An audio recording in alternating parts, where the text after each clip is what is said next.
دوی سحاره ساعت در دور 5 جنیوا حکومت عراقی بجش پلیس لشکر خواه هات خواست در دور وارگه قام من دور پیچ بکه ایراده یا من پرگالا من جندیتی ببی وکی گل مخموره که 3 سال عمل برخواد دن من ایراده یا خود تسلیم توی ازانه کریه ایرو همو پرسکره که که پیک ناینه همو پیوستین من که پاشگوه کرنه اولهی آمه هر تشتی دینه تنه و تنه به دور پیچ کرنا در دور وارگه یا دانینا کلین لشکری پیک دینه هر وکه که ایریشن هوایی لسر وارگه نینه هر وکه که پرسکره که وارگه ای جواکی پیوستین جیانی نینه تنه پرسکره دانینا برجا در دور وارگه هیا با ساعته که ام ده هفدیتنه دانه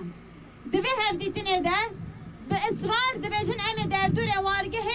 ام کلین خواه لشکری داینن جبره که انجام هفدیتنه که ساعته که ام تیدا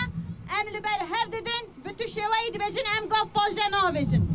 ام در دور وارگه کلین لشکری داینن ام جید بیجن وکی جواک ام گاف پاجه ناویجن ام ایراده خواه تسلیمی پیشمرگه که ایورم بوان رهزی هفبش لوی داره دوان کلین ده بسکنن مالا بارزان ام ایراده خواه تسلیمی وانا ناکن جبروه که تشتا جمعه دمینه برخوادانه تشتا جمعه دمینه پیویست بکه ام بشه و رج لوی داره رونن ام ایراده خواه تسلیم ناکن ما ایراده خواه تسلیم دولت ترکیه نکن ام تسلیم واجی ناکن